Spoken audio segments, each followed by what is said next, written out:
Bien-aimés en Christ, nous vous saluons au nom de notre Seigneur Jésus-Christ. Nous sommes encore au programme, notre 7e programme. Nous voulons partager encore cette parole avec vous, la vérité que nous partageons toujours. La dernière fois, nous avons parlé de l'Église. Et aujourd'hui, nous allons parler du baptême. Donc, je vous demande juste de prendre votre Bible à côté et de suivre attentivement. Aujourd'hui, vous serez ce qu'on appelle le vrai baptême. Et sans plus tarder, je laisse maintenant mon frère continuer. Chers amis, chers frères, chers sœurs, soyez bénis dans le nom de notre Seigneur Jésus-Christ.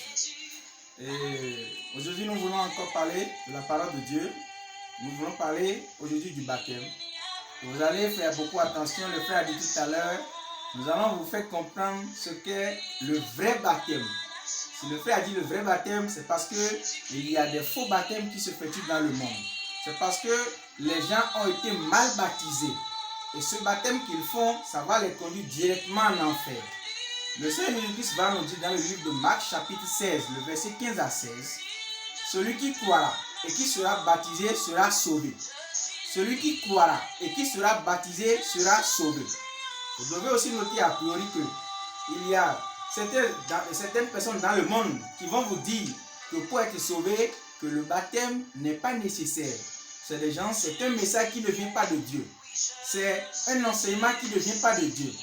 Lorsque le Seigneur avait Allez, faites de toutes les nations des disciples, les baptisant au nom du Père, du Fils et du Saint-Esprit, et enseignez-leur à observer tout ce que je vous ai prescrit. Voilà. Et voici, je suis avec vous tous les jours jusqu'à la fin du monde. Le Seigneur Jésus dit à ses disciples, il dit, allez, faites de toutes les nations des disciples, les baptisant au nom du Père, du Fils et du Saint-Esprit. Voilà ce que Jésus a dit à ses disciples. Après leur avoir dit, celui qui croira et qui sera baptisé sera sauvé, il leur dit maintenant d'aller faire des disciples en les baptisant au nom du Père, du Fils et du Saint-Esprit. Écoutez bien ce que Jésus a dit. Jésus n'a pas dit, allez, faites des disciples, les baptisant par le nom du Père. Il dit au nom du Père, du Fils et du Saint-Esprit. Et si vous faites beaucoup attention, vous allez voir que le O qui a été écrit, c'est écrit au singulier. Pour vous dire quoi? Que le nom dont on parle, le nom que Jésus-Christ est en train d'annoncer, c'est un seul nom. Le nom du Père que vous devez chercher à connaître.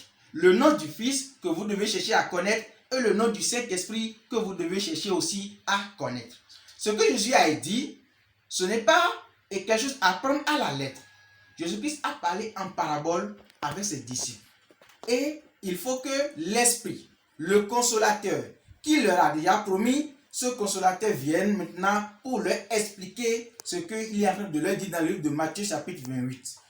Souvenez-vous, à chaque fois je disais à ses disciples, j'ai beaucoup de choses à vous dire, mais maintenant vous ne pouvez les garder.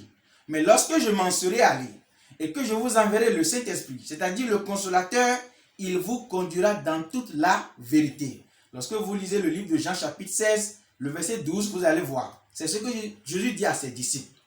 Et maintenant, dans le livre de Matthieu 28, il leur dit, allez, faites de toutes les nations des disciples. Et quand Jésus a dit cela à ses disciples, ce n'est pas fini. En ce moment, il était encore avec eux. Et avant de les quitter, il va encore leur dire quelque chose. Quelque chose à quoi les gens ne font pas beaucoup attention aujourd'hui. Jésus, après avoir dit aller, il va encore dire à ses disciples dans le livre de Matthieu et le livre de Luc, nous allons lire Luc chapitre 24, à partir du verset 44 jusqu'au verset 49. Puis il leur dit, c'est là ce que je vous disais lorsque j'étais encore avec vous, qu'il fallait que s'accomplisse tout ce qui est écrit de moi dans la loi de Moïse, dans les prophètes et dans les psaumes. Alors il leur ouvrit l'esprit, afin qu'ils comprissent les Écritures. Et il leur dit, ainsi, il est écrit que le Christ souffrirait et qu'il ressusciterait des morts le 3e jour, et que la repentance et le pardon des péchés seraient prêchés en son nom à toutes les nations, à commencer par Jérusalem. Voilà. Notre Seigneur Jésus-Christ est en train de parler encore à ses disciples. Après avoir été mis à mort, enterré et ressuscité le troisième jour, le Seigneur Jésus s'est apparu à ses disciples. Et au moment où il était en train de parler avec eux, maintenant il leur explique ce qu'il leur disait. Lorsqu'il était avec eux, il leur dit, le moment vient et je ne serai plus avec vous. Maintenant il leur explique pour dire, voilà, c'est ce que je vous disais, qu'il fallait que le Christ va souffrir, c'est-à-dire il sera mis à mort, enterré et il sera ressuscité le troisième jour. Et lorsqu'il sera ressuscité, il dit la repentance. Le baptême serait prêché quoi? En son nom. La repentance, le pardon des péchés serait prêché en son nom. Voilà ce que Jésus-Christ dit à ses disciples. Et lorsqu'il a fini de parler, il leur dit maintenant d'attendre ce qu'il leur avait déjà promis. D'attendre la réception du Saint-Esprit. Et lorsque ce Saint-Esprit sera là, ce Saint-Esprit va les conduire dans toute la vérité. Et lorsque nous allons lire encore dans le livre de Actes chapitre 1, le verset 4, vous allez voir, Jésus-Christ va encore dire la même chose. On va nous confirmer encore la même chose. Actes chapitre 1. Et si on termine le verset 49 pour qu'ils puissent comprendre. Voilà. Et voici, j'enverrai sur vous ce que mon Père a promis. Mais vous restez dans la ville jusqu'à ce que vous soyez revêtus de la puissance d'en haut. Voilà. C'est ce que nous vous disions tout à l'heure. Donc, le verset 49 de Luc 24 là, c'est là Jésus dit à ses disciples, vous restez maintenant dans la ville sainte. Restez là où vous êtes là. Ne vous éloignez pas de Jérusalem. Restez là jusqu'à ce que vous soyez revêtus de la puissance d'en haut. C'est-à-dire quoi? De l'Esprit Saint qui va vous conduire dans toute la vérité. Actes chapitre 1, le verset 4. Comme il se trouvait avec eux, il leur recommanda de ne pas s'éloigner de Jérusalem, mais d'attendre ce que le Père avait promis, ce que je vous ai annoncé, leur dit-il. Voilà. Donc, Jésus-Christ dit à ses disciples, après leur avoir dit, allez, faites de toutes les nations des disciples, parce que Jésus-Christ lui-même savait qu'il les a parlé en parabole. Mais il ne pouvait pas comprendre parce qu'il n'avait pas reçu le Saint-Esprit en ce moment. Il leur dit encore d'attendre. D'attendre quoi? Le Saint-Esprit qu'il leur a promis. Et lorsque le Saint-Esprit sera là, le Saint-Esprit va leur expliquer ce que Jésus leur dit dans le livre de Matthieu 28. Voilà pourquoi lorsque les apôtres ont écouté, les apôtres, quand ils ont entendu aller, ils ne se sont pas précipités pour aller dans les villes, pour aller commencer par baptiser les gens au nom du Père, du Fils et du Saint-Esprit. Mais ils ont attendu. Ils ont attendu ce que Jésus-Christ leur a promis.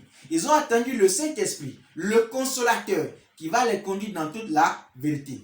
Mais aujourd'hui, il est tellement amer. Il est tellement amer que on voit des gens aujourd'hui, quand eux ils prennent le livre de Matthieu 28, quand ils lisent, on dit, Jésus dit allez, ils ne cherchent même plus à savoir ce que Jésus a dit ensuite. Ils ne connaissent plus d'attendre. Quand ils entendent aller, c'est fini. Ils se lancent dans la ville, ils se disent hommes de Dieu, ils se disent pasteurs, ils se disent apôtres, ils se disent prêtres, ils se disent papes, et ils baptisent les gens au nom du Père, du Fils et du Saint-Esprit. Ce baptême, ça ne vient pas de Dieu. Ça ne vient pas de Dieu. Ce que Jésus a dit dans le livre de Matthieu 28, c'est dit en parabole. Et c'est à comprendre de quel nom Jésus-Christ était en train de parler. Jésus parlait de quel nom? Il dit au nom du Père. Le nom du Père c'est quoi? Il dit au nom du Fils. Le nom du Fils c'est quoi? Il dit au nom du Saint-Esprit. Il faut aller chercher à savoir, est-ce que le Père c'est différent du Fils, c'est différent du Saint-Esprit? Mais est-ce que le nom du Père c'est différent du nom du Fils? Est-ce que c'est différent du nom du Saint-Esprit? Nous allons aller dans le livre de Ésaïe chapitre 9, le verset 5. Et nous allons voir quel est le nom du Père, quel est le nom du Fils et quel est le nom du Saint-Esprit. Ésaïe 9, le verset 5.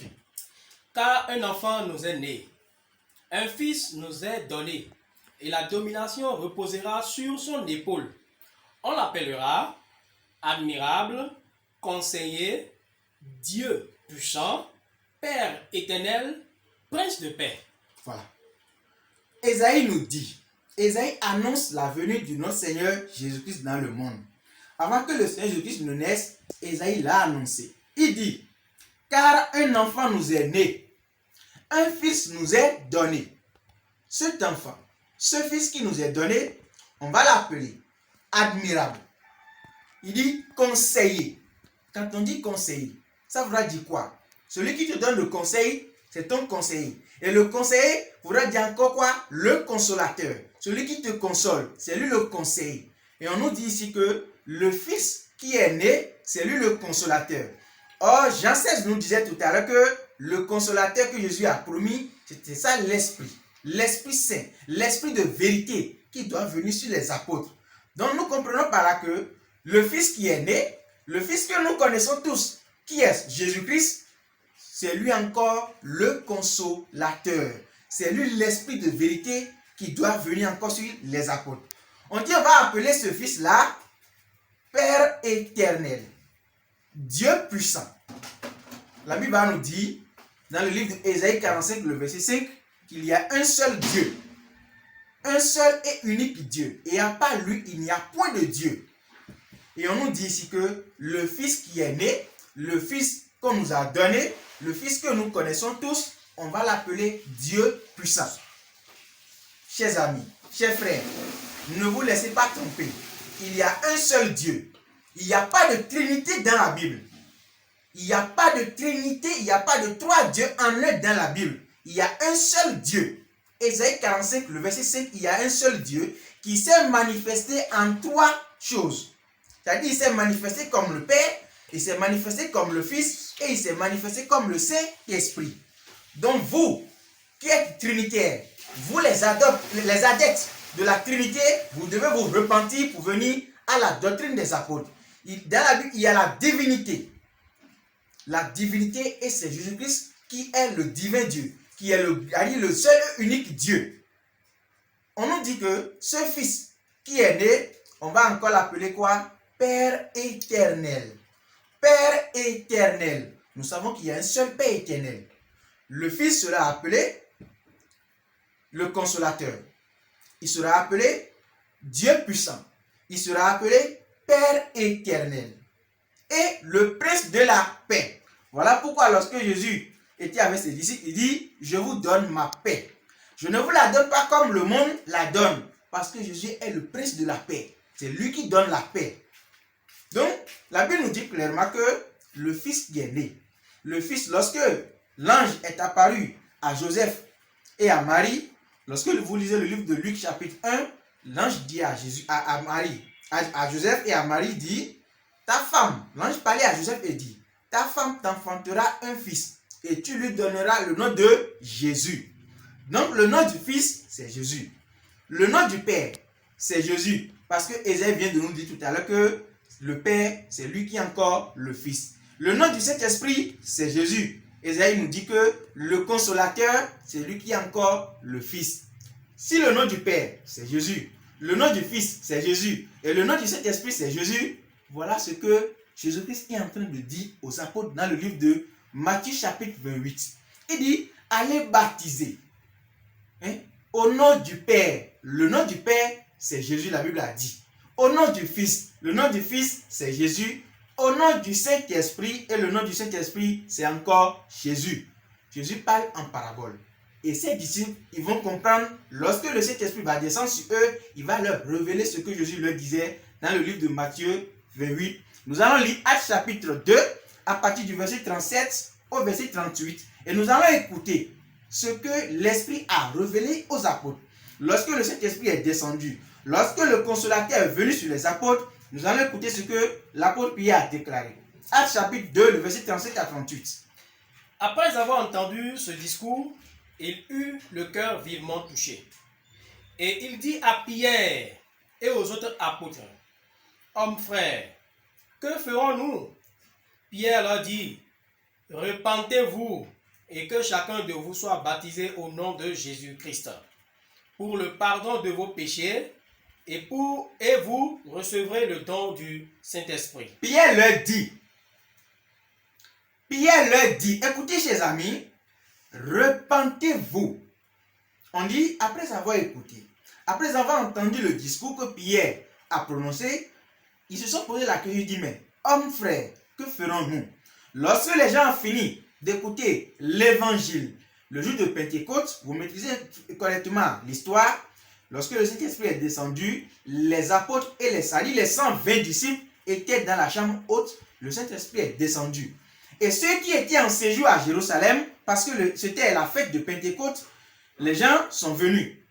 On dit, au bruit de la multitude, au bruit qui eut accouru, les gens sont venus pour voir, pour entendre ce qui se passe, pour constater ce qui se passe.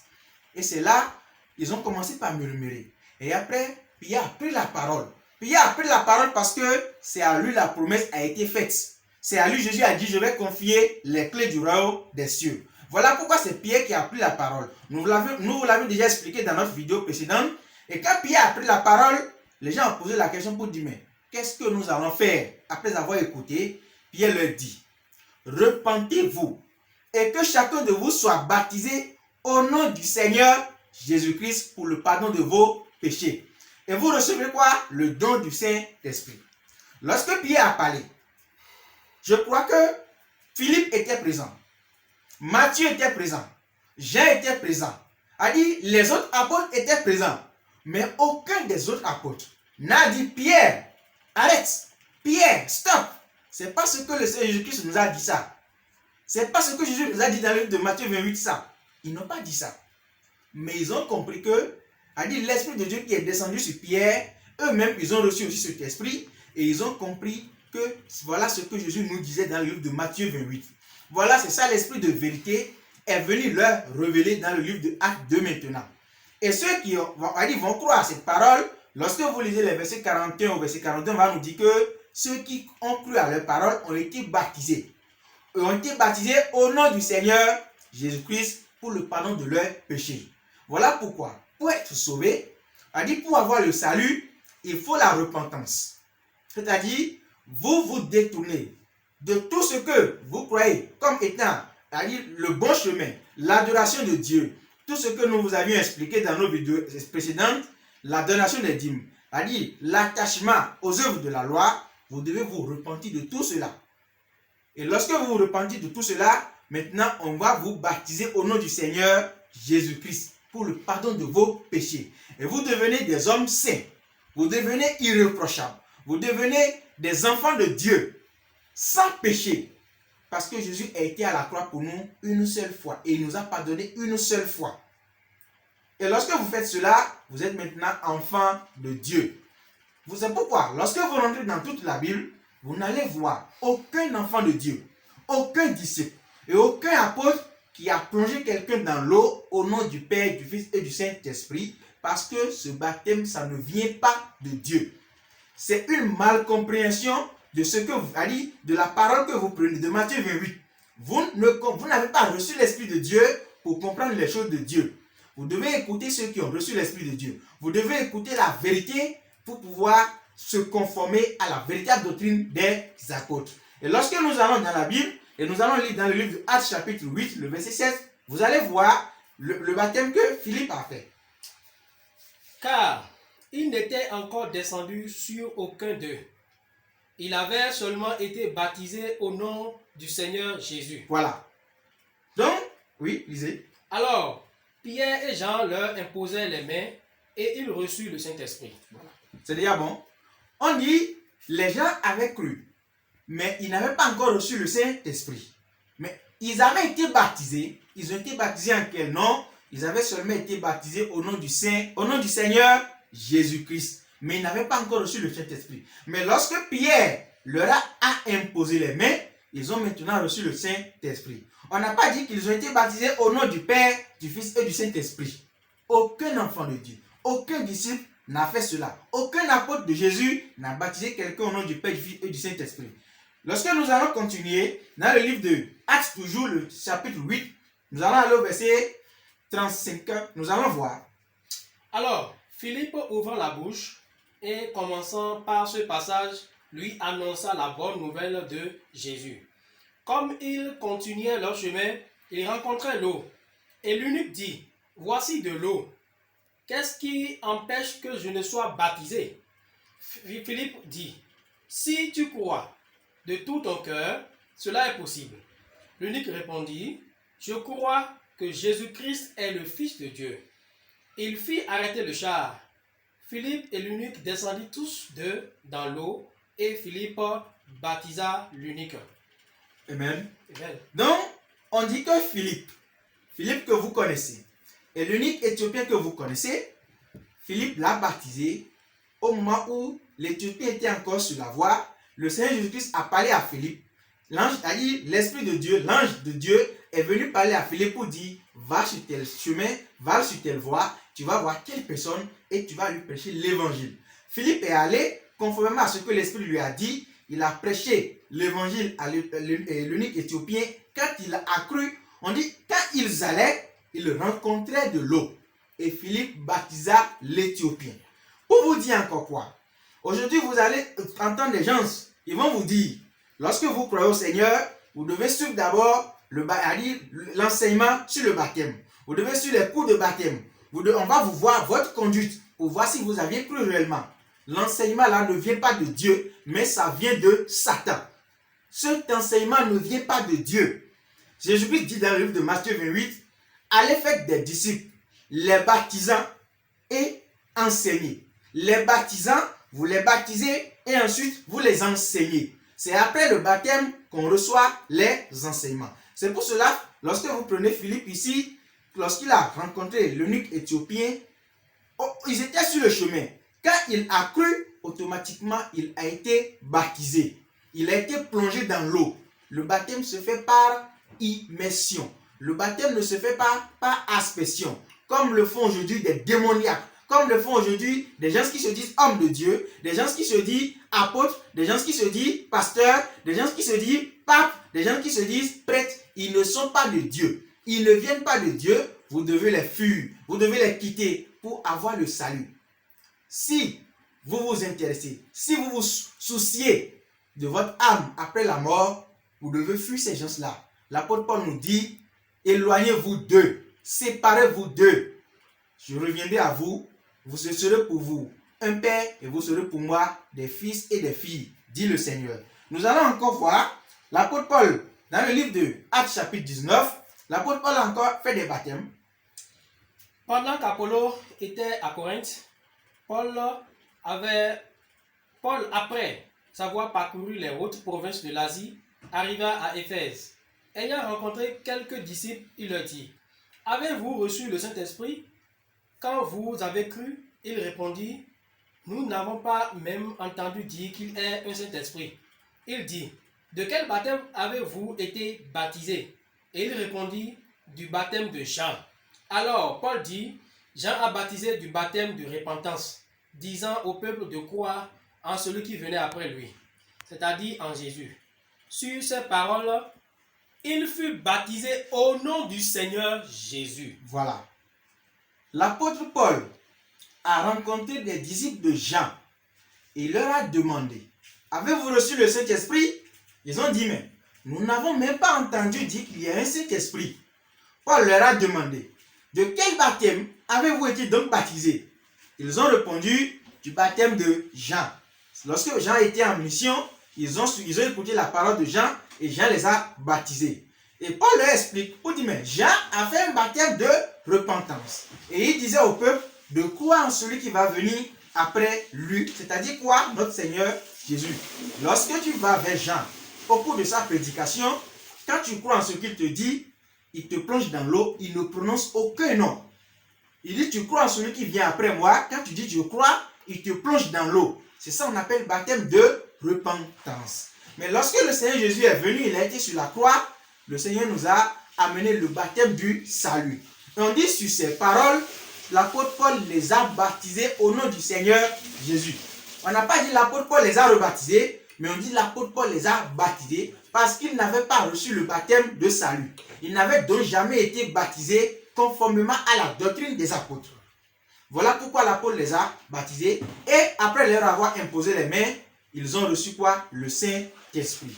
Donc quand vous prenez tous les passages de la Bible, quand vous prenez la Bible, même si vous allez de Genèse jusqu'à Apocalypse, vous n'allez jamais voir un enfant de Dieu, un disciple de Dieu, un apôtre de Dieu qui a plongé quelqu'un dans l'eau au nom du Père, du Fils et du Saint-Esprit. le baptême se fait uniquement au nom du Seigneur Jésus. Au nom du Seigneur Jésus pour le pardon de vos péchés. Et lorsque nous allons lire Colossiens chapitre 3, le verset 17, on va nous confirmer la même chose. Et quoi que vous fassiez, en parole ou en œuvre, faites tout au nom du Seigneur Jésus, en rendant par lui des actions de grâce à Dieu le Père. Voilà. Et quoi que vous fassiez, en parole ou en œuvre, et quoi que vous fassiez, en parole, vous êtes en train de prier, vous voulez chasser des démons, vous voulez opérer un miracle, ou en œuvre, pour faire un baptême, c'est que tout se fait au nom du Seigneur Jésus-Christ. Tout se fait au nom du Seigneur Jésus. Si vous priez aujourd'hui et vous prononcez des noms que vous qui n'est pas un nom de Dieu, vous prononcez, on entend des gens dire Jéhovah, on entend dire des gens des noms qui n'ont rien à voir avec notre Seigneur Jésus. Le Seigneur ne vous regarde pas. Le Seigneur ne vous connaît pas. Des gens qui, quand vous priez, vous dites au nom du Père, du Fils et du Saint-Esprit. Parfois, on voit des gens qui font un truc comme ça. On ne sait même pas si c'est l'autorité sont en train de jouer ou bien on ne sait pas. Vous faites des signes démoniaques. Quelque chose qui ne vient pas de Dieu. Et vous devez savoir, là où Jésus n'est pas, c'est le diable qui est là-bas. Lorsque vous plongez quelqu'un dans l'eau, au nom du Père, du Fils et du Saint-Esprit, vous devez savoir que vous faites un baptême de démon aux gens. Vous faites un baptême de Satan aux gens. La Bible va nous dire que le diable, que vous connaissez, le diable est père. Dans le livre de Jean chapitre 8, le verset 44, Jésus disait aux Juifs, vous avez pour père le diable. Voilà pourquoi vous voulez accomplir les désirs de votre père. Et dans le livre de Ésaïe, chapitre 14, le verset 12, on nous dit que Satan est aussi fils. Te voilà tombé du ciel, as brillant, fils de l'aurore. Satan est aussi fils. Et dans le livre de Éphésiens chapitre 2, on va nous dire que Satan est aussi esprit. L'esprit qui agit dans le monde actuellement. Satan est également esprit. Voilà pourquoi quand vous baptisez quelqu'un ou quand vous priez au nom du Père, du Fils et du Saint-Esprit, c'est toujours le diable qui vous répond. Parce que Jésus, lui, il ne vient pas. Il est dans son trône et il vous regarde et il rit. Il rit de vous. Et c'est normal. Parce que vous ne connaissez pas son nom. Vous ne savez pas comment il s'appelle.